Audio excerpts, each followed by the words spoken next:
In this video, I'm gonna go over 3 best investing books in my humble opinion, and I've arranged them for people who are just starting to invest. For each of the books, I will give a quick summary and my key takeaway from it so that you can choose the best one for yourself. Now, for all of the books I mentioned in this video, I left the link in the description box below, so feel free to help yourself. And if for whatever reason, those 3 books are not enough, I've actually added 3 more of my favorite books that help me understand competitive advantage and characteristics of a great company, but they're a little bit more left field and not in your conventional investing book piles. So if you're interested in that, make sure you watch this video all the way to the end because that's when I'll talk about those 3 books. Now, as usual, if you want to support me, just gently smash that like button right there and that's more than enough to support me. So without further ado, let's go! Look, this sounds really ridiculous, but the books I'm about to share with you, I have learned more about investing and building wealth than the 5 years I spent in university pricing complex derivatives and valuing companies. And just a quick story so you understand how I learn. Because I've arranged these books in an order that accommodates how I learn. When I was in primary school, and I did majority of my primary education in China, my teachers thought I was intellectually challenged because I couldn't sit still. And subsequently, they asked my parents to help me get an IQ check to see if I was normal.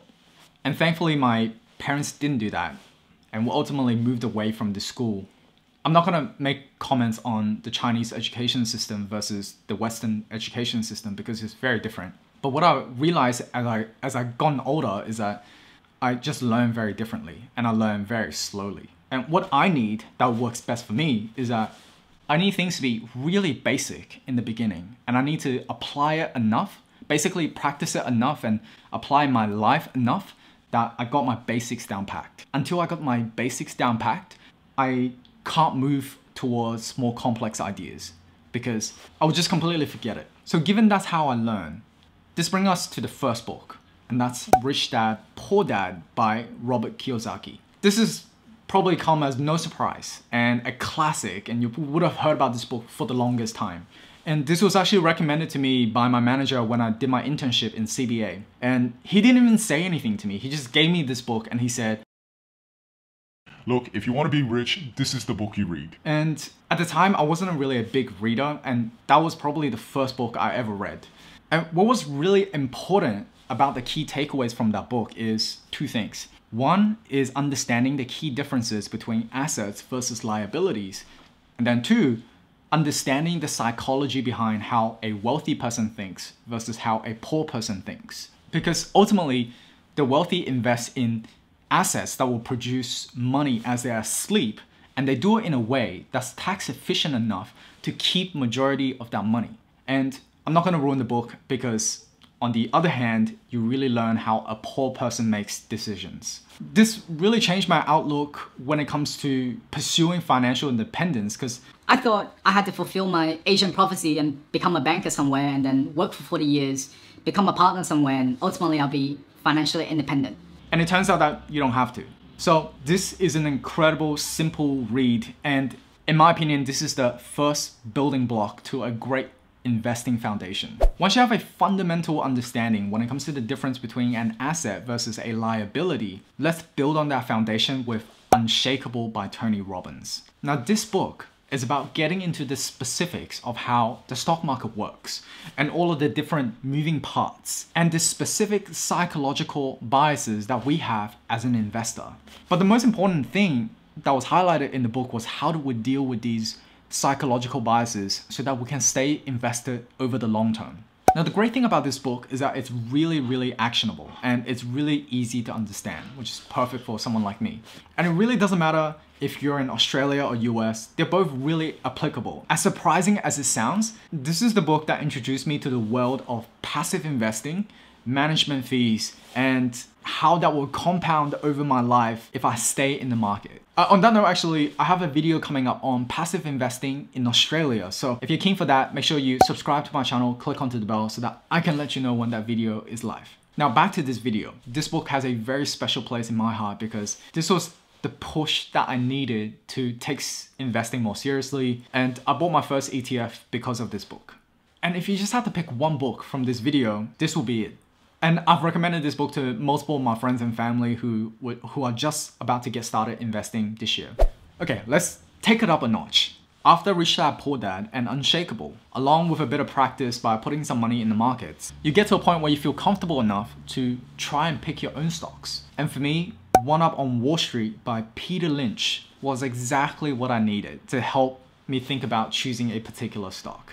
As ridiculous as it sounds, when I was in uni, I thought retail investors had no advantage over professional money managers or hedge funds because they have more resources, they have information and Bloomberg terminals that we don't really get access to. And it didn't occur to me that retail investors like me and you have a very specific edge over professional money managers, maybe because we work in a particular industry or use a product so often that we know more about that product than the professional money managers. So for example, I love grain waves and Doritos, and that's really my go-to snack. And because I visit that section of the snack food aisle so much, one day I was just curious who the heck are making these awesome snacks, and I realized that PepsiCo was behind my addiction to these snacks. And when I realized how often shoppers would grab Doritos no matter the times are good or bad, that's when it triggered my interest to look into PepsiCo as an investment.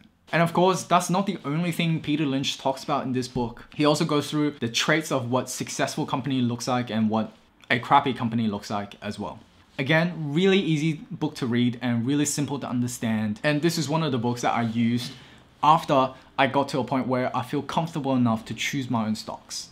If those 3 books are just not enough, here are 3 more that's a little bit left field. The first 2 are Innovator's Dilemma and Competing Against Luck by Clayton Christensen from Harvard Business School. If you're keen on investing in growth stocks in the future, the 2 books I just mentioned are a must read in my humble opinion. And you want to read it in that order. So Innovation's Dilemma and then Competing Against Luck. Now, Innovator's Dilemma is all about understanding innovation and why mature companies struggle to be innovative. If you watch my video on the buy now pay later stocks, in the video I mentioned a more contrarian view where I think credit cards and banks got nothing on these buy now pay later stocks. And that's not because they don't want to move into the buy now pay later market, but it's really difficult to dedicate resources to an unproven opportunity where it's likely that it's going to hurt their investment metrics. So investment metrics as in the return on equity and all of the traditional metrics shareholders look at. So Innovator's Dilemma explores in detail the concept of innovation and what some companies do really well to sustain their competitive advantage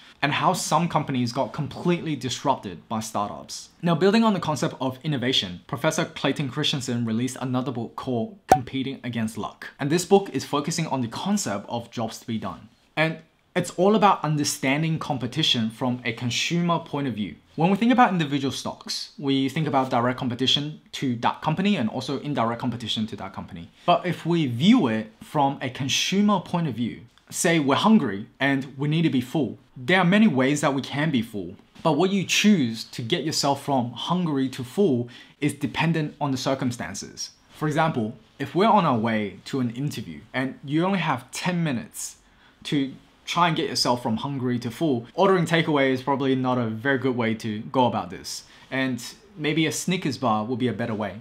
So the jobs to be done in this example is to be full in 10 minutes, enough to get through the interview. If you view competition from that lens, you realize that there is probably more competitors in the landscape than you think. And the traditional competitors that you think you're going up against is probably not your main competitor. Now, there's a very important point I'm trying to make here. Going back on the previous jobs to be done, going from hungry to full within 10 minutes, ordering takeaway is not a good way to go about this because you just don't have enough time, and Snickers bar is probably a better solution. So if you just view it from the product point of view, and let's say we view it from the restaurant sending takeaway, then we'll never really think about Snickers bar being a competitor. Now, I won't spoil the rest of the book for you. I just think this is another great book to understand competition, and it will broaden your perspective of what you think competition could be. The last book is 0 to 1 by Peter Thiel. It's another read to explore competition, but this time on the extreme end, and that's how you build a monopoly. Now, this book is my foundation when it comes to understanding moats, especially how to go about building a moat that is borderline indestructible, because That's really what you need to build a monopoly. So he talks very extensively about the characteristics of monopolies in the book and how to go about building one. So for people who are looking to invest in growth companies, this is another must read in my humble opinion. That's essentially it for this video. All of the recommendations are in the description box below, so feel free to help yourself. And if you want to support me, just gently smash that like button, and that's more than enough to support me. And yes, I do have a passive investing video coming up for Australians, so if you're keen for that, make sure you subscribe to my channel, click onto the bell so that I can let you know when that video is ready.